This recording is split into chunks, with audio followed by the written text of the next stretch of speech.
Hello, everybody. Welcome to another installment of Show to V with Mike G, the show of life, the show of doers, the show of Ohio, Jackass, MTV, Whisky, and so much more. Today's guest is the Bacardi Whisky ambassador himself, Mr. Gabe Cardarella. You might know him from Dewar, but he has another great collection of whiskeys under his belt, and he travels, as he says, 40 weeks out of the year, preaching the amazing flavors and stories behind these whiskeys. We talk about a lot of different things. He's a very driven guy, very ambitious, and he also wants to start a podcast. And you know what? The way in which we kind of chat back and forth, the repartee, if you will, is quite astonishing for never having met Gabe previously. This industry's like that. We're a bunch of talkers. So without further ado, I hope you guys enjoyed this chat with Gabe Cardarella.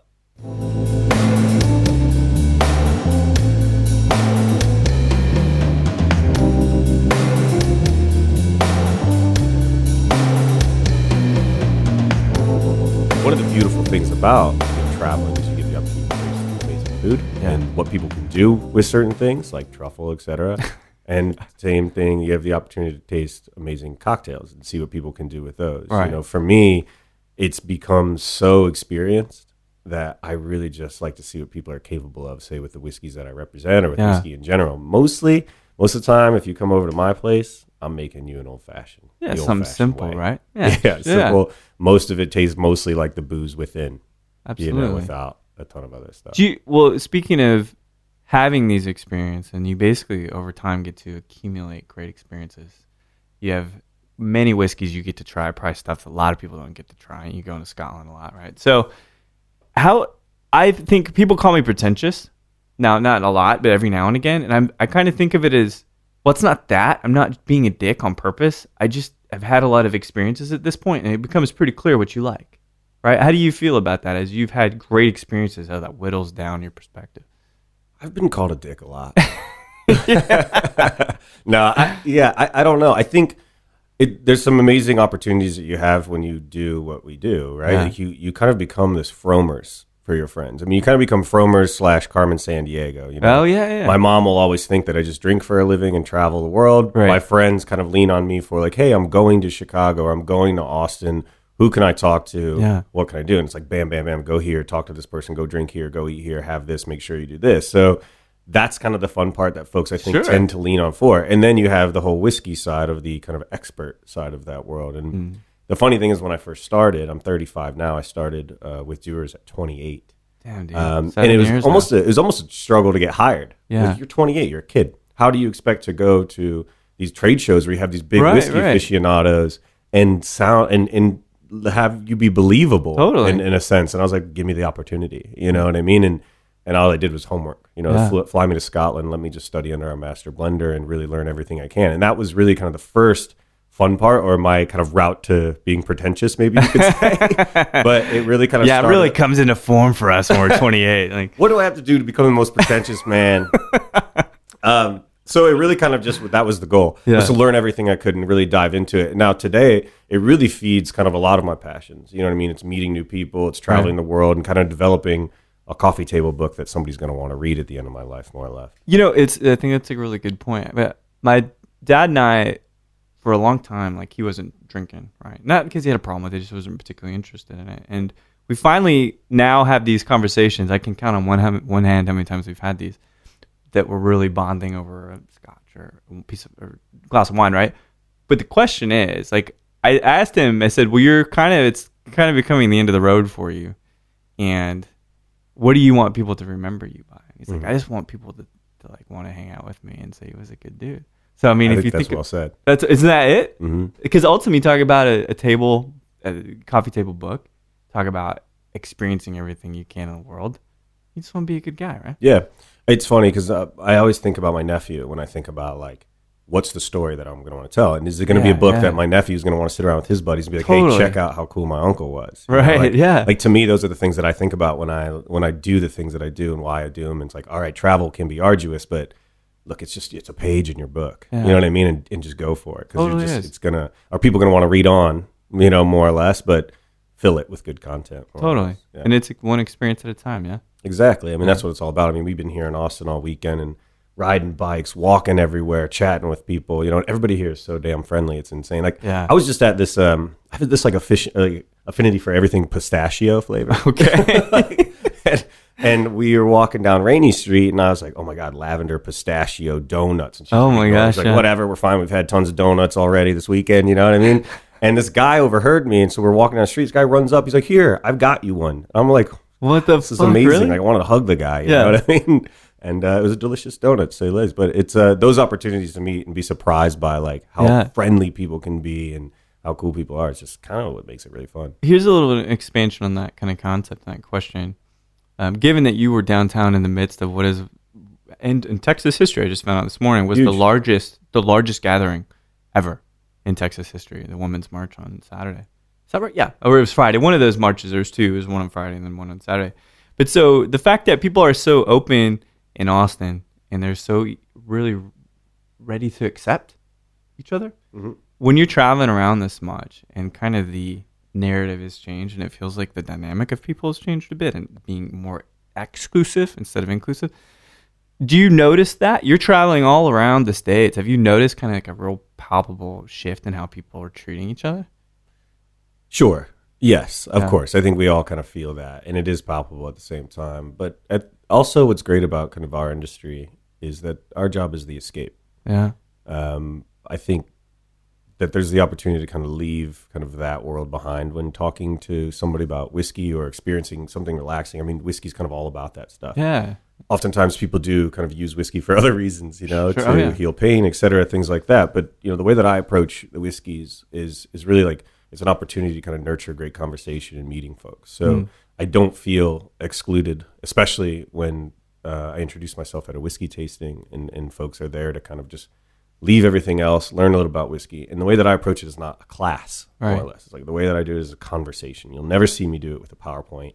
You'll never see me have like a laser pointer at these things either. It's like, hey, it's about meeting great people, because whiskey, what's amazing about it, or any spirit, or anything you're drinking, goes from good to great. Sure. When you're sharing it with really good people. Oh, for sure. Over good stories. It kind of biases it. Yeah, actually. It just really kind of works off of each other. So if somebody's feeling like you're excluded from it, then it's not going to work. It's not going to go over really well. So I think one of my strengths as an ambassador, maybe as a person, is the ability to kind of chat with folks and kind of get down on any level that they want to go to and really just kind of communicate and, chat with them. Never judge, right? Yeah. Well, no, of course not. You know what I mean? And I pride myself on, we're from Ohio, and, we're the people that hold doors for you, that let you in when you're driving, that type of folks. And I think that that's something that we really value. And I certainly do as well. And I kind of, that approach I take to no matter what I'm doing. So maybe I come off like I'm talking to the person at the register at Target, like I've known him my whole life. Right. But it's because I'm comfortable. But still better than the opposite. Right, exactly. That is a problem. I think, and we'll talk about Ohio a bit, because I lived in Columbus for a while. Oh, beautiful. That's where my brother was born. Can I say go Bucks right now? Do it, appropriate? Man. But I think that I'm 37. Or no, not yet. Actually, I'm rounding up. I'm the first guy to round up my age. This is fucking stupid. I turned 35 last Sunday, and I started to round up like a week before. I'm gonna be 36 to prepare yourself. Man, well, but we come from a different generation. I think we both grew up in the Midwest. I think that's fair to call Ohio the Midwest, and we come from a little bit of a different time. Mm-hmm. Opening the door for people is a good thing. I think that it is getting lost. I love doing it. I do too. I just like being nice. I enjoy kind of leaving people better than you found them type mentality. I think it's just there's something about sitting at a bar rather than just ordering a drink just to sit there and drink, to kind of like diving into the community that is the bar. Yeah, chatting with the guy that's shucking the oysters next to you over here and asking him how cold his hands are, or like talking to the bartender about like what brought them here, why Austin, those types of things. And then you leave it maybe having had just one drink, but it's better than just having just one drink. See, this is why you'd be a good podcast host. See, and you're talking about doing podcasts and stuff. This is what it's about. That's what I think it should be, right? Well, that's how I feel about it. Meeting cool people and just getting to know them, because everybody's got a story to tell. It's funny because when I travel too, people are like, you travel 40 weeks a year. What's the best place to go? Right. Best? What's that mean? That doesn't mean anything. Yeah. My answer is always the same. It's like, no matter where you go, if you've got the right person showing you around, it's great. Fucking killer. Always it's killer. And it doesn't matter if it's in Columbus, Ohio, which is a great town, or a small town called Findlay, where I grew up, that you've never heard of in Ohio. I can attest to never hearing of it. Or anywhere, you know what I mean? So there's no such thing as, oh, that place is terrible. When somebody says that to me, I'm like, okay, you've just never really been there. There, you know? Makes sense. So, and I feel the same way about people. I think that's what, this is the kind of attitude we need. You know, I am an optimist eternally, but let's take it back. So Ohio, because there seems to be this big shift, you have this great opportunity in your late 20s, kind of shift into Dewar's being a man of whiskey, traveling the world, which is a great chapter, which you're still kind of doing while you're in town, in fact. But Ohio itself, how was it growing up in Ohio? I only lived there a few years when I was in my kind of early years. But how was it for you? So I was born in Columbus, Ohio. Okay. Probably, and I was raised there till about 7. And split time between like Buffalo, where my father lived, and in Ohio, in Columbus, Ohio. Did they split before you were born? Or just after? Before I was born, okay, that cool. split happened. So you don't know any different then? You just kind of, it I was kind of just raised that way. And then when my mother remarried, we moved up to Findlay, where my stepfather took a job at a hospital there. He's a physician, and that's where I spent most of my youth from 7, until I went away to school at Ohio. Oh wow, okay. So. From that point on, being raised in Findlay, it's an athlete's town. You know what I mean? I was What's a wrestler. the main sport? Oh, wrestling. Okay. I was a wrestler and a soccer player. Football was quite big. I graduated with Ben Roethlisberger, which... Oh, no kidding. You hear me say that, yeah. So that was kind of like when I was in high school, that was like the big news was that the football team was really good. I was an okay soccer player. How were you as a student? As a student, I was good. I was distracted. Certainly, like I felt like the small town pressure. You know what I mean? Like I was ready to like go, and I was friends with a good friend of mine, Alex. His big brother Nick was throwing like these big raves in Cleveland, while him and I were like 16 through 18. And we were really gonna look to Nick for like what was cool and what was happening. And he was just such a like entrepreneurial spirit that Alex and I were really motivated by that. And it really kind of spurred like our drive to like, all right, let's go. Yeah. Let's just hurry up. Do something bigger than this. Go do something big. Yeah. And that was constantly on our mind, like always on our mind. Like, what's Nick doing? We go hang out with Nick for the weekend. We come back super inspired. Roughly how much older was he at that point? So Nick's 5 years old. Okay, it's 21, 22. Yeah. So he was super successful. He found a recipe that worked in Cleveland, throwing these big raves when raves were cool at first in kind of the late 90s and the early part. Moby days, man. Massive, right? And he would throw these big things, and eventually what he started to do is he had like all these talents start to come and host. So he had like Run DMC come host. Shit. He always had 2 Live Crew playing there. If you remember the 2 Live Crew days, right? I won't recite any of the lyrics. No, they're good. They're great, insightful lyrics about the human condition. Right, very relaxing Zen music. And then it kind of snowballed into him like having like the guys from Jackass come host him. No shit. Like that. And I was still, I was after high school, he was still doing these things, and he really gave me some big opportunities following that. Did you end up working for him? I did, yeah. What capacity? He hired me. So I was after school, I went and I was like, I'm gonna do real estate. I didn't know what the hell I wanted to do. So school being high school or college? After college, yeah. So Ohio State, right? Yeah. And so I was like, all right, I'm gonna go do 10 hours a day of this course for 2 weeks, and then just go start the real estate game a little bit and see what I can do. But while I was doing that, just because it's typical college, didn't know what the hell I wanted to do afterwards. And while on the last day of the class, Nick calls. He's like, hey man, I was like, what are you doing? I was like, I don't know. I guess I'm going to start selling some homes. He's like, no, you're not. He's like, you're going to tour the Jackass guys. And I was like, holy crap. Holy crap. I'm like 22. And I was like, that was like the heyday for them too. Heyday. Yeah. Massive. Yeah. So he's like, you're going to tour manage for 8 weeks. Tour manage them? Yeah. Oh, fuck. So, tour manage Steve-O? Not Steve-O. Oh, thank God. So they had talent hop on and off on this particular one. This first particular tour I did was called the Don Vito Back to School Tour. Okay. And you remember Don Vito? I do, right? The uncle is, yo, everywhere he went. I mean, this guy, he'd either choke you if you were a guy, if you were a girl, it'd be inappropriate. So my job is to make sure that he's, got to his appearances on time. We got paid. He got the case of Budweiser's on the bus beforehand. Yeah. No lawsuits would happen, and make sure that we were all damage control, man. I was damage control. I'm babysitter. Let's be honest, right? For sure. I mean, that's what tour managers are. Right. All those punk fans, dude. I mean, that's all they do is just keep them out of trouble. Don't start a fucking fight, please. That's it. Don't do it. And I wish I could say that none of that happened. You know what I mean? But it certainly did. And as a 22-year-old, 23-year-old at the time, it was an experience of a lifetime. And it really kind of opened my eyes to the opportunity that you could get paid to travel the world and enjoy yourself. You know what I mean? Yeah. Like, because when I was in school and after school, I was really, growing up in Ohio, it's like there's some obvious routes. And the obvious route that folks did where I grew up was you marry your high school sweetheart after college, you get a stable job, and then you start having kids and you buy your cookie cutter home on a cul-de-sac. That's really what it felt like growing up. And I was just like, I knew that after Nick inspired that's not the Wanderlust. Yeah, no, And then what this tour did is like, okay, this is the goal. So I'm trying to think how far did that diverge from what you didn't know you were doing, but what you studied in college? What were you completely? Would you get a degree business management? Oh, well, that still helps, though, right? Still helps, right? Like the schooling obviously helps. I mean, nothing will compare to what I've learned, tour managing and all those other things, and being on the road and really kind of figuring out kind of the street smarts that you need to be somebody that eventually gets paid to travel the world to do it. But that was really what inspired me to do it, because obviously at the time I still didn't know that you could travel the world and talk about whiskey. And at the time, I wasn't really passionate about whiskey. We were drinking all kinds of Jack Daniels everywhere. Right. But that means to an end, not to enjoy it, right? Exactly. And part of it, though, was like a sponsorship management as well. And there's a large student travel agency that would sponsor it. And we'd give away a spring break trip at every one of these appearances that we would do with these Jackass talent. Oh, nice. Okay. And we'd give away these spring breaks. And the spring break would take you to like Cancun or Puerto Vallarta. So the tour went really well. It was an 8-week tour. It was really successful. Actually, I'm really proud to say I was only 30 cents over budget, which is pretty amazing. Incredible. As a 22-year-old? Yeah, my first tour, I was 30 cents off. They're like, there's got to be a mistake. I was like, no, man, I'm that good. So it was an amazing experience, and they actually, it kind of just from that point, the resume just started to explode. Yeah. Because MTV was the ones that kind of sponsored the talent that would come down to like these Puerto Vallartas, these Cancuns, et cetera. And they're like, hey, listen.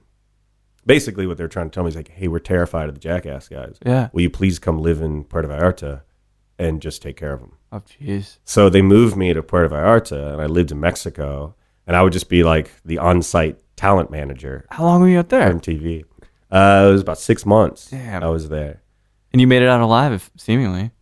There were some scary moments. Dude, I can't imagine. Don Vito thinking taxi drivers took too much money from him, choking him, having to karate chop his arms off of him. Like, damn. Because if I recall, he's a massive gentleman. Yeah, big guy. Yeah, big guy. But the stories are endless. You know what I mean? Yeah. And I wasn't a typical like employee there. Really, my job was to keep these guys out of trouble and make sure they got to their appearances on time. So, is there any tip? Now, we don't have to use a name, but I'm just curious, like, if there's any strange tips that worked to subdue some of these guys. Oh, man. I mean, the first word I want to say is drugs. I'm just kidding. It's all about the relationship. And I think that's what really worked for me and for MTV at the time, is that they knew that I had the trust of these guys, because it took time to build that, honestly. You know what I mean? These guys don't let anybody in. Nobody does. You know what I mean? So it took time to kind of build that rapport with these guys and really ultimately have friendships for MTV to realize that I'd be valuable, that I could manage the relationship that they had with the talent and I had as friends of these guys, because they knew as friends that I wouldn't steer them wrong. Right. I would take care of them. And MTV knew that I was capable of getting them where they needed to be. You're a good middleman for them. I was a good middleman for them, really. And for me at that age, it was just like a crazy resume. Were you skating and BMXing at all? No, too? No. I tried all the time, but I just never had it. It wasn't for me. Yeah, me either. Well, it's kind of interesting. I think about this entrepreneurial spirit, right? Which I think is a really big piece of a lot of people in the industry and a lot of people in general. But I know it seems like Nick served as a pretty good example and kind of like someone to look up to, but where do you feel like the genesis of this spirit came from? Was your stepfather like that? Was he trying to create new ideas, start new businesses and stuff? Well, my stepfather is a physician. Yeah. And he inspired me in an interesting way. Passion, first and foremost. Mm-hmm. He's incredibly passionate about being a physician, right? Yeah. And what I mean by that is not the lifestyle that it created for him, just his passion for medicine and helping people. A general surgeon, their hours are outrageous. Totally. And I would see him come home at 5 from doing rounds or whatever, help me with my homework or my sister with homework, get his beeper go off at 8, come home at 4, do it again at 7 in the morning. Yeah. And then sometimes that'd be 7 days in a row, or sometimes he would, have to work through the weekends. And it was just like it consumed him. You know what I mean? It really was his lifestyle. And so that was the first time I really discovered that oh, your career could be actually a lifestyle, or it should be almost, you know what I mean? And that motivated me and kind of like find something that you'd be passionate about. That's because amazing. For me, I don't think I'd be good at it. You didn't care. How are you supposed to be disingenuous? Exactly. Like that's kind of was the entrepreneurial spirit that he gave me in that sense. Like, you know, just do something that you love. You know, I don't think he ever actually said that to me. You know, make sure whatever you do, you love. But I could tell that's what he was doing. Well, being the example is even better. Exactly. Right. Exactly. It's like so your dad just doing something that rubs off on you far more. Yeah, and I honestly like my little brother. He's like the smartest person I've ever met in my entire life. Wow. Like this guy's about to graduate top of his med school. He's about to go off to his residency. I don't have that level of intelligence that he has in that way. Right. But I wanted to be, something bigger. You know what I mean? I wanted to take what I think I would be good at. And I realized early on that my, I guess, personal skills, like my interpersonal, like I was going to say, he can't charm a room like you, can he? I think maybe my little brother could. Yeah. Oh, really? I don't know. Shit. I don't know if my stepdad could. He's got it all. He's kind of got it all. Damn it. But that was what I was really good at. That's where I excelled at. So I knew that I could take that. And I went on a trip to Germany. And after having gone on this trip to Germany, I was like, okay, I get it. This is what I want to do. And then having done that stuff with Jackass, I was like, traveling, talking to folks, that's it. Yeah. You know what I mean? That was it. And I got lucky eventually. And those skills kind of translated to, they got in the ear of the folks at Jack Daniels. So tell me, when you talk about big brands like that, so MTV is a massive brand, but it's connected to other massive brands, right? And then it just running right parallel to it are food brands and booze brands. So was your name kind of on a short list to transition into that industry, or was it a particular instance like you were hanging out with somebody and then that opportunity opened up? So I'm different in the sense I was never behind the stick. You know, like I never was a bartender. I mean, I was, and I lived in one summer in college. I decided just to pack my car up and go down to Hilton Head and see if I could find a job. Right. And I was the guy that played Jack Johnson covers on the acoustic guitar at the bar and bartended, but I was just making like, all right. No wonder you love Austin. Yeah. It's like one of those dudes around every corner here. If you don't love Austin, then we can't hang out, like, honestly. But so, what was I saying? Where was I going? Well, so the shift to, I guess, Jack Daniels. Yeah, so I never was a bartender or anything like that. And I just knew that I had a really nice base of my resume. But at the same time, I was still kind of like babysitting. Yeah. You know what I mean? I was getting tased in my sleep by Jackass guys in Mexico. And I knew, all right, I need to leave this while the going's good because I can't just keep doing it. Your body is like at risk, I think. In so many ways. Yeah. In so many ways. So I was like, all right, where else do I need to build? As kind of the ultimate road warrior. And a lot of that kind of stemmed back to, okay, I need to start packaging, what brands want while on the road. I need to start moving into like taking what the brand's ethos are and applying that to something creative and experiential. So I started to work for companies.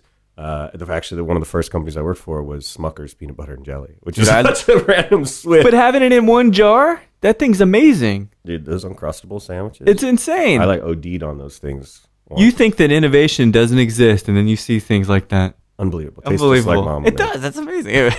I expect a case of Uncrustables should this go out. We will absolutely make that happen. But so what I would do is I'd package like tours for these types of things. And this actually, one of the tours is like, I'll go on it. Yeah. I'll help you package it and I'll go on you'll manage it. Because I want the experience. So, and one of the key elements of this was we'd film kids taking their first bite of these peanut butter and jelly sandwiches and their reaction. Best reaction would win like an iPod or a scholarship even. Sure. So it was so fun. And we actually, one of the most exciting parts of it, we'd go to like all the little festivals all across America, like the Apple Fest, like the Bacon Fest, the Maple Syrup Festival, the Cherry Festival, and all these little adorable towns, across America for 8 weeks. And film these kids, and we'd be like kind of like carnies, honestly. We'd literally be parked next to the world's smallest lady. You're living the tour lifestyle, dude. So fun, yeah. And to walk through, I'll tell you, one of the most like if you ever get the opportunity, or you ever feel like this is something you should do, go to like a carnival or just a fair, like a local fair at a fairground before they open.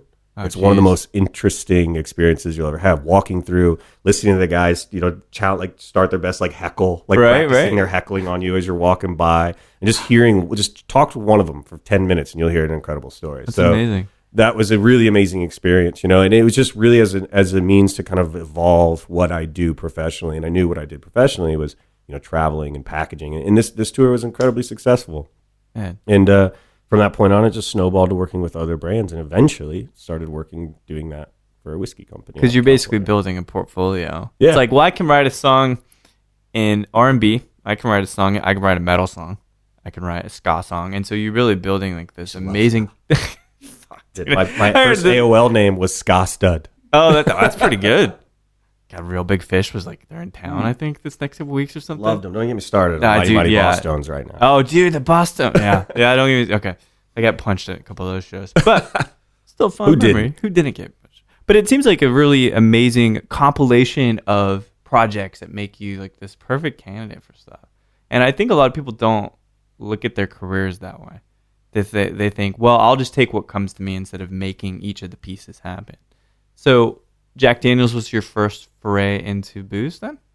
Well, apart from drinking it, right? Well, sure, of course. I mean, I enjoyed drinking whiskey. Was I aficionado at the time? No. Yeah. You know what I mean? Because I didn't necessarily appreciate what I learned to appreciate today about whiskey, which is authenticity and the stories attached to it, and origins and terroir, all that stuff, right? And the goal of what this project was to, kind of deliver the story of their brand and be an ambassador before there really was a term for an ambassador. Right. Really. It just didn't exist. What year are we talking roughly? What was this? So this would have been, I think, around like 2004. Oh, shit. Yeah. Totally different world. No, not 2004. This would have been like 2005, I guess. 2005. I right around. Yeah, you're right, though. The word ambassador is like a fancified term for it did. It was really somebody that passed out T-shirts, I think, at the time. Right. It wasn't somebody that was like, oh, whiskey expert. You know what I mean? But basically, they had like a Madonna whiskey bus that was like a big tour bus that would travel all over the coast, and I managed this thing on the West Coast. So I would travel this thing all over California, and it would open up, and we'd talk about the story and the liquid, et cetera. So I was an ambassador, more or less, for that. The program was really successful. Went over to the East Coast, although I was like, listen, I like California too much. Yeah, I'm going to stay here. And actually, from that point on, I leaned back on Nick. I'm like, Nick, what else you got shaking? At this point, Nick's producing TV shows. He's got to be real connected in the entertainment industry. He is super. Right? Yeah, he still is. He's a Hollywood hustler. That's guy, incredible. You know what I mean? He's awesome. So, Nick, what are you up to? He's like, well, I'm managing this band called Trouble Andrew. And Trevor Andrew, he's like the youngest signed snowboarder under Burton. Oh, wow. He's from Nova Scotia. He starts this band called Trouble Andrew. And today he's actually married to Santi Gold. Oh, shit. Okay. Yeah, and their son, Rad, they just had a couple years She's ago. from Philly, right? Yeah. Yeah. Sorry, that's just random thought. But. So he's like, I got on a tour. Santi and Trouble are going on tour. Why don't you manage it? Oh, that's cool. So I went on the road with these guys. And while I'm on the road, in this tour bus, bandana. Actually, I was driving through Texas. And my phone rings. And it was Dewar's. And they say, Gabe, somebody from Jack Daniels recommended you. How'd you like to travel the world and talk about our whiskey for a living? Dude, that's the grown-up gig. I was like, well, that's what it felt like, honestly. I was like, okay, this is not just Jack Daniels anymore, right? Yeah. Which has its place. But at the time, the place for Jack Daniels was like, kind of the more party vibe, passing out samples. It wasn't really kind of getting people to fall in love with the story. It was getting people to just drink the liquid. Yeah. And this was the opportunity to kind of take that more mature route and to say, okay, this is aficionado level. And for me, the career opportunity was A, see the world, and B, take what I know about whiskey and turn it into a career, and really become passionate about it if I could. I didn't know if I could at that point, but I was like, this sounds like an adventure that that would be worth going on. Well, it really seems like the evolution of your career. Yeah. Right? So you're going from creating an experience that's a little more fast-paced, maybe LA-ish, not to use that derogatively, but from that to creating a really robust connection to culture and terroir. Yeah, exactly. Right? Because that's the arty evolution of one's career, where you can start talking about things that it's a product, it's in a bottle, right? But taking you back to a place and time, that's got to be like almost like academic and really cerebral for you. I'm lucky. Yeah. I actually talk about products that I truly believe in. You know what I mean? As almost sometimes as if I'm like Tommy Dewar descendant, you know what I mean? Or just reincarnated a bit. I mean, it would be nice if I was the one making the liquid, you know what I mean? But at the same time, I really nurture the story in which I share. There's a big responsibility in that. And I'm lucky, I'm not regurgitating something that we came up with in the marketing department. Well, I don't think you could. It seems like you would only do things that feel genuinely a connection with. For sure. So, which brings about, for many of us, Dewar's is a little bit easier because it's not like before, like, right, where it's really, really incredibly peaty. But what was maybe that moment for you where you really finally got it? You got Dewar's. You're like, oh, it all makes sense now. So there's not anything bad I could ever say about our liquid, sure. Right? I mean, obviously, I don't think there's such thing as bad whiskey. It's just, if you like it, you like it. Totally, right. And my approach is really that there's no wrong way to drink it. If you like what you like, you add it with coconut water, you add green tea. I don't care how you drink it. Yeah. If you like it, and it fuels your conversations, it helps you make friends, like all these other things, and then that's beautiful. That's kind of what the liquid's all about. The whiskey we make is approachable. It's balanced. We do take some long-winded ways, setting some standards, pioneering ways of making whiskey. All of that, right? That's important when it comes to selling your whiskey and getting people to trial it, recommend it. But for me, what I fell in love with when learning about this whiskey was that just the road that I can take to learn it. On the way here, we're talking about this giant neon sign that Tommy Dewar commissioned on the Thames River in London, and then there's articles, black and white articles that you can read. There's just so much stuff. Yeah, if you sat down with our archivist Jackie Sargent in Scotland, in Glasgow, and you looked at some of this stuff, that's what makes that whiskey incredible. When people talk about Dewar's, they're always like, "Oh, that's whiskey my grandfather drank." Yeah. Hell yeah. It's whiskey your grandfather drank. And to me, like when you drink Dewar's White Label, you're drinking much more than just whiskey in a bottle. You're perhaps drinking something that your grandfather drank. Yeah, And that's awesome. That's authenticity. So and for me, that's kind of back to what you're saying, is that's kind of where that kind of tipping point for me was, that I realized where Dewar's was a brand for me. Yeah. Is the fact that I can go be a raconteur rather than whiskey ambassador. I like that. Yeah. It's more nuanced. It's more vivid. Electric, right? Cooler for me. It's just more real for me. It's my job is to go tell a cool story over great whiskey. That's my job. You know what I mean? That really is my job. And I think that especially today, when you're talking to trade, you're talking to bar staff, I think they also appreciate that. I think so too. And I think it's funny too.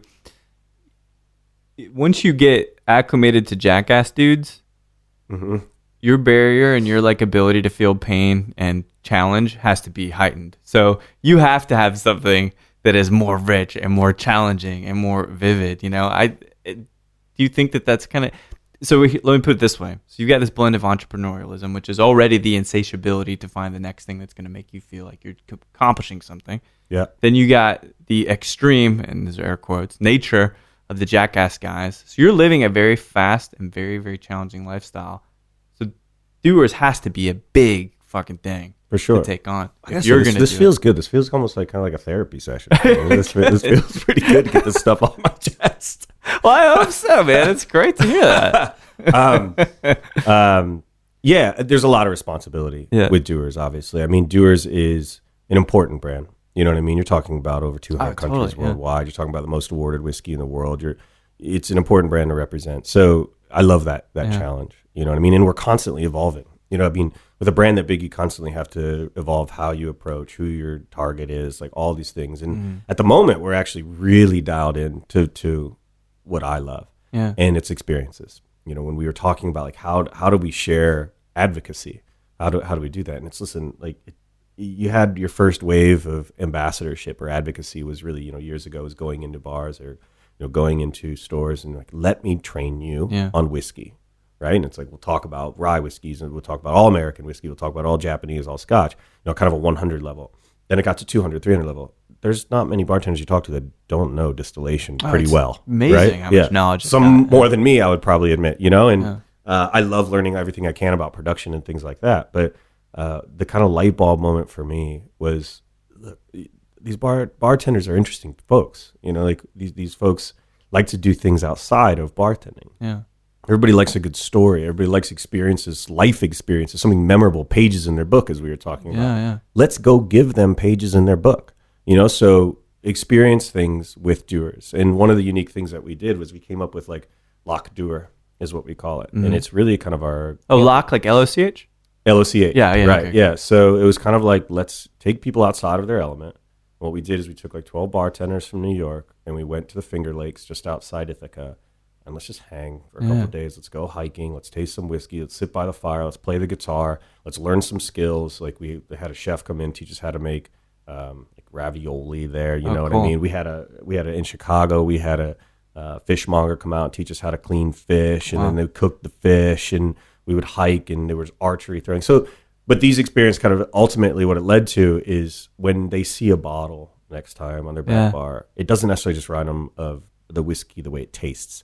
The distillation differences. It reminds them of the time they had with us. And for me, that's what it's about. It's amazing. That's what it's about. So we've been giving folks, and for me, it's kind of personally, it's pretty nice as well. I get to go camping. I get to go. Well, yeah, there's a benefit to you. There's some super benefits. But it's symbolic. You're creating the symbolism. Yeah, exactly. But not an arbitrary one, but like kind of a subjective one, which is really what's important.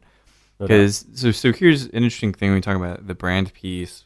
One, everybody wants to feel like they're the only ones that found out about this thing. So that's great that you're creating these individual experiences because people want discovery, right? But also, I imagine you've probably had to change your pitch, your tone, your embodiment. How about this? Your online persona as an ambassador. So it seems like you started in 2011, right? We talked about this a little bit before it was recording, and then 2015 there was kind of a shift. So was there a conversation that Dewar's is like, all right, you're a funny fuck, we get it. You're very observant, and I want you to write a travel blog, but that's your thing, and then you got to change the Twitter piece to more brand centric. Was that a hard conversation? Like kind of literary people watching. You know what I mean? I know, more than that, like people watching on pen and paper. Is really kind of what. Can I give you props for one thing I thought was really funny, and I'm going to use this. So I'm just telling you. You said next time you're on Instagram and there are 4 girls taking a picture of themselves, say you 3 look great. And then one just the amount of fists being thrown. Yeah. I just want to see that happen. So anyway, sorry, but how was that hard shift? What it maybe feels like? Yeah, I honestly, like, I'm not sure. I mean, dare I say, I'm not sure it was a successful one. I think what happens is you lose a bit of what people read, like why they want to read that stuff. Absolutely. Don't, and I think there's a balance there, right? There's a balance to your corporate site, which I would say should have more of your wit and wisdom than it should have your. Oh, here's a glass of Dewar's whiskey at this bar. Here's a glass of Dewar's whiskey at this bar. Right. I think, there's obviously a flood of content these days in there, you know what I mean? And I'd like to bring some more of that sense of humor to life. I think people like that. I think they appreciate there's real people behind big brands, And I think that we do that. I certainly will never, I think it was a compromise that I made on my Twitter account, and now I don't tweet at all, honestly. And it's a compromise that I won't make on my Instagram account because it's one that I want to at least still feel like me. Like if you look at my Instagram story now, like I don't know, my hobby is taking emojis and putting on like I don't know, a monkey face and in place of somebody else's face while they're sitting at the airport. Or I don't know, just like whatever entertains me at the same time. Like, yeah, it's like, come on, let me be goofy. You got to be cheeky. Like the Brits understand this. Yeah. Right? We just get offended in the States. It's just this weird kind of disparate experience. But then you got to think about who's drinking it. So branding is constantly evolving, at least in terms of the challenges of that. I mean, do you appreciate that? Do you enjoy that? Trying to figure those things out? I think the best branding is when it doesn't feel like branding at all. Yeah. And I think that's something that we do well these days. I think, whenever I see like a picture of just a couple of hands at a party holding glasses together and touching them, it's like, I don't get that. Like, what do people think when they see that? They just like, God, I don't want this. Right. I don't want a magazine ad. You're actually like paying against your budget in marketing in a sense, right? Mm-hmm. Like for every dollar you put in to force somebody to like something, you're actually putting $2 in to someone to not like it. Right. So you gotta really have a good experience. Yeah. And so it's interesting because I don't want to be going around taking a bunch of selfies. Sure. You know what I mean? It's not about you, right? It's not about me. It's about this, your mind and your perspective. But I mean, who wants to see me? Who wants to see you drink? No one gives a shit. Exactly. Yeah. And at the same time, there's some experiences that I want to capture. Yeah. And I think that we do a good job of that as a company. That's kind of today what we understand. So I'm not the only ambassador.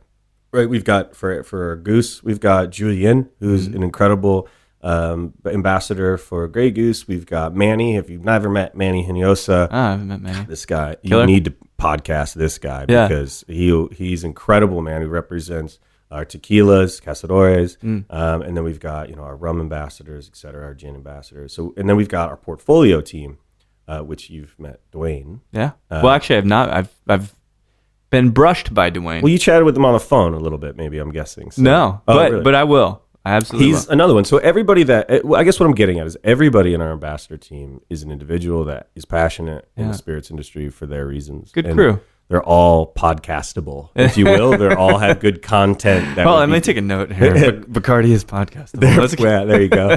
We all have our own good stories, and we all whether it be through Instagram, whether it be through Twitter. And I think today the way that Bacardi brings them to life is really kind of entrusting our lifestyles and our kind of personalities to show. So I think that we lost a little bit of that via my Twitter when my Twitter changed from, okay, what's inside Gabe's head? Yeah. And it kind of became too much what is in his glass. Yeah, what is in his glass? Well said. Today that's changed, and I hope that starts to come through a little bit better for us. Well, so let's talk about the whiskey just a bit here. Obviously, when you talk about the education factor, bartenders know a shit ton about whiskey. They do. Distillation, aging. It's an age of enlightenment in terms of data because you can get access to anything you want. So for you, this portfolio of whiskeys that you have, and this is a question I've been asking people that have like a bunch of really cool things, really cool marks. For you, what's the sleeper? What's the one that maybe people don't give a lot of credit to, but is absolutely astonishing juice? That's so a part of me, and I don't want this to come off like cliche, but I don't want to say all, because the truth is white label is our bread and butter for the company, and it also is what's top of mind for consumers. Folks that drink Dewar's, they always know Dewar's white label, but they always think just Dewar's white label. Right. So the Liquid to Lips trial for our company, while Dewar's 12 is a growing brand, is still, in my opinion, a little bit low and underrated. I mean, underrated by consumers. I mean, Dewar's is the most awarded whiskey in the world, and these are blind tastings, so obviously judges think our whiskeys are great. Right. But if you ask any ambassador, anybody that loves spirits, we would probably want to remove all labels if we could in marketing and advertising and just say, just try it. Yeah. Just try it. Forget your preconceived notion about this whiskey. I always tell folks if I was stranded on an island and I had to pick one, it would be Dewar's 18. 18. But that's like picking your favorite kid. I know, because, it's tough. It's not just Dewar's white label 12, 15, 18, and signature anymore. It's a whole portfolio of single malts now, too, which is a lot of fun for me. There's one I had just recently, and I can't remember it. Try it. Yeah, I can't. The one that everybody pronounces incorrectly. I can't. I do, but I don't even want to try it. But that's what I kind of love about that whiskey is like, nobody knows how to pronounce it, and the whiskey kind of story itself is kind of stubborn. You know? But it's Krgeliki. Oh, shit. Yeah, I would never get that. Yeah, no. We would have been here 20 minutes going back and forth, straightening it out. It's like, well, for me, as the last name Cardarella, I feel like when teaching people about this whiskey, it's like I'm on the phone with customer support. They're like, card. I'm like, Cardarella, let's move on. You know what I mean? But that's not the important part. We're calling for a reason. I need to change this flight. That's right. Call me Cinderella, whatever you need to call me. Let's just get through this. But Krgeliki. Yeah. Okay. I mean, that whiskey, we've just launched a 17-year here in the States too. The 23-year just won Best of Show at San Francisco Wine and Spirits Awards. But we're making the whiskey right. Non-chill filtered, no caramel coloring added to it. We use worm tub condensers. This whiskey's kind of super esoteric and not like many whiskeys from Speyside. And the stories of them each are unique, which I really like too. Yeah. You're talking, say, for Brackla, which is one of our single malts. That whiskey's built on the same property that Shakespeare wrote about, the Cawdor Castle, which is written about in Macbeth. Yeah. And it's built in 1812. First whiskey to receive a royal warrant. And then you have Aberfeldy, which is built by the Dewar family, which kind of is the home of our spiritual, kind of our epicenter of what Dewar's believes in our history and all this authenticity. Yeah. From Devon to Altmore, all these whiskeys kind of have their own unique story. It's amazing. It's so fun in that regard. Dude, I mean, well, it's sure as hell can be fun. You've got this massive collection of stories, of tales, of exactly. That's really what I have. Yeah. I've got a collection of great stories with a collection of good whiskey to go with each of them. I know. And that's amazing. It's Shakespearean in itself, if you think about it, right? I appreciate that. Yeah, well, it's not that great. No, I'm just kidding. It's a lot of fun. I mean, like I said, it really is the opportunity to get some really unique liquid in folks' hands. So, if there's a number of these whiskeys, I think, and what I mean by when I say all of them, it's just these whiskeys are still a bit undiscovered. No, I get it, right? Like, which Beatles album's your favorite? Well, fuck. I mean, I can't tell you. Yeah. It's just how am I feeling? Right? Exactly. It's just so... I mean, you heard all my playlists. You listen to songs, some of them you like, some of them you don't. Totally. To me, it kind of just depends on your mood. Like, I oftentimes like sad music, which to me is kind of like yoga for the ears. Absolutely. Well, shit, that's a brilliant way to put it. Sometimes I like, kind of more fast pump me up. Like, I can't stop listening to this new Kid Cudi album. You know what I mean? Like, I think it's really good. So if I'm driving, which is very rare, I like to listen to that. So it just depends. Walking through airports, that's a whole different ballgame. Yeah. It is different place, different. Yeah, so that's the way whiskey is, and lucky for us, we've kind of got the whiskey for every occasion you might find yourself. So if you ask me if I'm sitting by a fire, what whiskey I want, I don't know. It'd be completely different than if I'm, need a flask full of something while I'm skiing. Yeah. So it makes sense. It definitely does. So these are gonna be the good ones. These are gonna be the challenging questions. I've got a few. I've got a few more questions for you. But so first though, tell me a little bit about the experience you're creating today with the Dewar's piece. Sure. Yeah. So we call these our rambles. Tommy Dewar is kind of who we take all our cues for when we talk about kind of our experiential approach. And Tommy Dewar was a son that joined the company. John Dewar had two sons. John Alexander kind of built the Aberfeldy distillery, ran the day-to-day operations of the sales, kind of the grow it at home business. Yeah. Tommy was like, I need to go see the world. I need to go see the world. We need to take this liquid that we're making. We need to get it to hands. We need to get it sold. And he went on this 2-year sales trip around the world. And he appointed a bunch of salespeople and really created quite a bit of buzz. Tommy was the kind of guy that walked in the room and you knew it. You knew he was there. It's a big energy that was in the room. And he wrote a book called My Ramble Around the Globe. And this was kind of just about his travels. It really wasn't so much about whiskey. It was more about the people he met. Tommy was the kind of guy, I describe him as the kind of guy that could afford the black car, but he took the train car. You know what I mean? Like he just seems like a little bit of a parallel here. Yeah, for sure. See that? Honestly, like this guy, I mean, if there's a GQ magazine back then, this guy would have been on the cover. You know what I mean? He really is a good role model, no doubt about it. And it's kind of funny because I feel, like I said earlier, I kind of feel like it's a kindred spirit. Yeah, kindred spirit. So we kind of take that cue. It's like, all right, what's the ramble? When we talk a bit about every city's got something really unique about it, it takes you the right person to show you around. That's the approach. The approach is let's see what's cool about these different cities, what's unique about these cities, and let's dive into it. And we're going to go learn about how to make boots. We're going to go. Going to help? Of course you can. More the merrier is the way that we look at it. It doesn't necessarily have to be somebody that's a bartender that joins these things. It is just, hey, do you guys want to go visit some new things? And along the way, we're going to the boots. We're going to go learn about all the neon signs here, things like that. Yeah. So Dwayne really created, the goal being to create a ramble, if you will, around the city to dive into what makes Austin. Wow. So that was really cool. Kind of the idea. Yesterday even, I was thinking, man, there'd be a nice addition to this trip. What I want to do, like, think of it like just unique experiences that we talk about. People paddleboarding. Mm-hmm. I would love to come back here sometime and take 10 paddleboards and do a whiskey tasting on paddleboards in the middle of the Colorado River. That'd be amazing. And you fall, it doesn't hurt because it's not very deep. Yeah, just don't spill your whiskey. Yeah, you know what I mean? Exactly. I'll follow it. But the whole point being, Dwayne was like, let's create something unique locally that is just Austin, that folks will remember doing with us, not necessarily about us. And along the way, we'll be walking. So it's not a bar crawl. It's just storytelling while taking in the city and sharing good whiskey. And creating an experience. Yeah, create an experience. It's good. I mean, it's robust and it's different. It's like a different, and you're not pitching me, but it is a different pitch. It's a different paradigm about how to like get the brand into new lips. Exactly. Again, it's just like, how do we remove the stuffiness out of the classroom kind of style of approach and experience things together, make friends. Because ultimately I want to be friends with these folks anyway. And let's go make friends that way. That's incredible. What I mean? So I think for us, it really works. It's something that folks enjoy doing any way you cut it, whether it's with whiskey or without. Yeah. It's just experiencing things together. Which is, Jesus, you just gave me the perfect segue into the next question. I didn't realize it would be that perfect. You're welcome. The best. So we're going to have to start doing this together, I think. So you travel all of the time. How often do you get to bring your lovely partner along with you? Whenever possible. We've done a number of different things. Really, whenever the schedule's aligned. That's kind of the tough part, right? Is traveling 40 weeks, but at the same time, you have the opportunity to experience really unique things together. So we went to the Lantern Festival out in. You ever seen the Sky Lantern? Yeah, sure.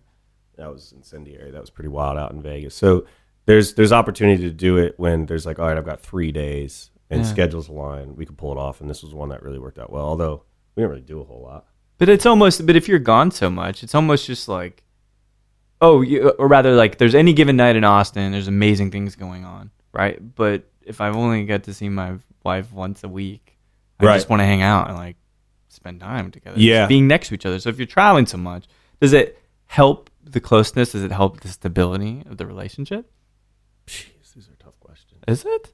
I don't know, honestly. Like, I don't know if it helps or anything. I mean, look, I think absence only grows the heart fonder in some cases, but sometimes it doesn't. I mean, it's distance is tough any way you cut it. I used to tell people years ago, look, it's an amazing job, but no plants, no pets, no girlfriends. Yeah. That was like kind of it's like being on tour, man. You're on tour. You're on the road and you're gone. And I mean, these days communicating is a lot easier. Sure. So it does help. But it's fun. You get to experience things together, and there's still a challenge to it. But. Yeah. Well, I would expect there would. It's funny. I mean, look, there's a ton of people in my shoes that have wives, that have kids, that have just families. I mean, some of the other ambassadors for other whiskeys, and they've got a whole life outside of the travel that they do, and pat them on the back, because I just don't know how they do it. I think I always used to say, like, one of my biggest fears was falling in love, because it would take me away from this. Oh, absolutely. You know what I mean? But then I guess you learn at some point that you can have both. That's what happens when you get older. Yeah, that's what happens when you get older. You don't really think you're sacrificing things, because you can make more. You can make more calls. Like, you can set some of the parameters yourself, because you build this career. No doubt. Yeah, I definitely think it's doable. Yeah, I don't think a lot of folks believe that it is, but no. But it's all up here, and it's just if you want it to work well. Well, so 2 last questions. I want to know what you find interesting, right? So this is the thing, and maybe I know the answer to this question already. But so you've got your favorite Dewars. Let's say Dewar's 18. You're at your favorite bar in the world. You can have a cocktail, you can have a sip with anybody living or deceased. Who would you love just to have a conversation with at that bar? Oh man, there's so many people. I enjoy reading quite a bit. I think like a Jack Kerouac or like an Ernest Hemingway would be an interesting conversation to have with folks. That's like that old question, if you're stranded on an island, what would you drink, what would you eat, and who would you bring, dead or alive, type thing. It is, absolutely. Yeah, but that changes too. You know what I mean? Like the albums you would grab would. Oh shit! Yeah. Yeah, I used to say Hunter Thompson a lot. Yeah. Just because that guy was wild and his writing was incredible. But it's really hard. I guess it would kind of depend on my mood. You know what I mean? Who exactly I'd want to talk to. What was the second part of that? Just who would it be? What's your answer? Fuck, man, no one's asked me that. I can't. I'd have to think about it. Right. Exactly. No, I know. I've been this has been reversed once, so I have had somebody go through and like do this shit to me, right? I thought you were gonna be able to fire one off right away. No, I mean, there's so many people. You could say Hemingway, but it's like I'd just get in a fight with him. You know what I mean? Oh yeah, but that's the story. Sure, Hemingway. But I don't want to get. I want to get fucking really drunk with a guy who's worldly. So like Richard Burton, right? Some of the classic, or Lee Marvin, like these old like classic guys that. They represent this masculinity, but in a very, very balanced and respectable way. Like modern masculinity, and this is a hell of a tangent, but that's a different thing. It's not based in chivalry. It's based in men doing whatever the fuck they want. This is a bad precedent set by the current legislation. But Lee Marvin wouldn't do that. He just drinks and he's harmless. Now you're leading me like maybe that, like, what's his name? Like David Richard Attenbacher, that guy that does the Planet Earth narrator. Oh, Richard. Oh, yeah, I know who you're talking about. Attenborough. Yeah. Oh, he'd be cool. He'd be a really good one. I can hear him say anything. I could hear him say, what's your answer? Do you have one? No, it's a tough one. It is. Tough. Everybody wants to hang out with Bill Murray, though. That's for sure. That's good. It's a great one, but he doesn't want to hang out with anybody. Look, again, it kind of depends on your mood. Like, I might even say Tupac sometimes. That'd be good. Interesting. I don't know. Yeah, I wonder how that would go. Brian Wilson be weird. Anyway, there's so many different. I just read his book. Oh, I'm in the middle of reading his book. That guy was wild. He's really strange. Really strange. It's amazing though. The voices in his head are old musicians. So he's schizophrenic. Yeah. But he's got actual old musicians in his head telling him things sometimes. God damn, the perfect band. Perfect arrangement that's not there that is there. Yeah, Jesus. Well, so I can't actually, I can't even infer. I don't know what the answer to this last question would be. But you've done a lot of great things in different pieces of this industry. I get a real clear sense of your business perspective and your paradigm on creating an experience for people to connect them with things. It doesn't necessarily have to be a brand, but connecting with each other, connecting with places, time, etc. So you're in your 40s. You're not in your 40s, but when you are in your 40s, let's say, where do you go from here? What's going to be big enough for you? Your own distillery? Your own company? So I should tell you, I never shut up about like coffee shops. Yeah, it's not necessarily the coffee that I like about coffee shops. I like coffee. What my perfect vision, if I were to close my eyes and picture what I'd be doing 10 years from now, would be probably on like a little beach town, and I'd have the coffee. Like people would smell the coffee, as they'd wake up, and they knew that the shop was open, and it'd be open and airy. There'd be records on the wall that I would play, just records. Or anybody could play a record, like from just my collection. And I would just be there kind of greeting folks, chatting folks, over coffee and just like checking out how their day is and just being that kind of like local ambassador, I guess, of the community. And kind of having your own business to kind of manage that and kind of letting it be this, hopefully the kind of like the go-to spot for folks locally. I guess what I ultimately envision myself doing is bridging the gap somehow between kind of like great conversations and business of some sort. Yeah. But tying in, good music, good atmosphere. Tying in all of it, right? That kind of stuff. And really kind of having a place to kind of where people go to share the stories. I think that's kind of how I envision it. Professionally though, the evolution of being an ambassador, is just that, do I stay a whiskey ambassador or do I take the skills that I learned as an ambassador to help other folks become passionate about being an ambassador? Yeah. Because being an ambassador isn't just about representing a brand, about living it, taking the things that you believe in about the brand and applying it to different kind of audiences. So I ultimately would like to see myself in my own shoes where maybe it is my own whiskey, which is quite difficult to do. Or maybe it's just my own coffee shop, those types of stuff. But ultimately just having something like utterly authentic that's mine, that I own, that I can just share. Makes a lot of sense. Yeah. But it's tough, right? It's like I've never really quite been one to think 10 years down the road. Me neither. It's a long ways. It's a long ways, or even 5 years in some cases. You know what I mean? I'm just like, this is what I'm doing right now. I really love it. Like, I like to live pretty spontaneously, but probably at 35, I should maybe have a plan. I've got a little bit of fun. It doesn't seem like it's worked out poorly. So no, exactly. Like, the trajectory's been a fun ride so far. I'm just kind of riding this wave right now. Yeah, it's brilliant, mate. So, Gabe, thanks on the wonderful kindness of Benjamin Carlotto that he could introduce to us and that you can come in here and kind of sip some coffee and chat. Ben set this up? Yeah, dude. Really? Yeah. Oh, man, I owe that guy a big hug. He's amazing. Amazing guy. So I'm a big motorcycle guy. Yeah? And he makes some beautiful bikes. Yeah, you ever seen some of these bikes he makes? No, I haven't seen. I just met him last week, and I hope that we keep in touch. And he's incredible. Stay in touch with that guy, for sure. Really, really a nice presence. But again, just a testament to how cool this industry is. Right? And how cool people beget cool people. Yeah, well said. I like that. And he certainly is one of them. Yeah, it's great. Likewise, man. This has been a lot of fun. This is like the stuff that I love. Like if people can kind of just see us chatting here, because while there's a microphone in front of our face, it's just having coffee with a friend. That's right, too. You know what I mean? It's been brilliant. So thanks so much for joining me, and I can't wait to see what you're up to next. Cheers. Thanks. Well, there we have it. Gabe Cardarella, representing the whiskeys of Bacardi, talking a bit about Dewar, talking a bit about Jackass. I think that's something that's kind of riveting to me, is that hanging out with those dudes in Mexico. I'm surprised that Gabe made it out alive.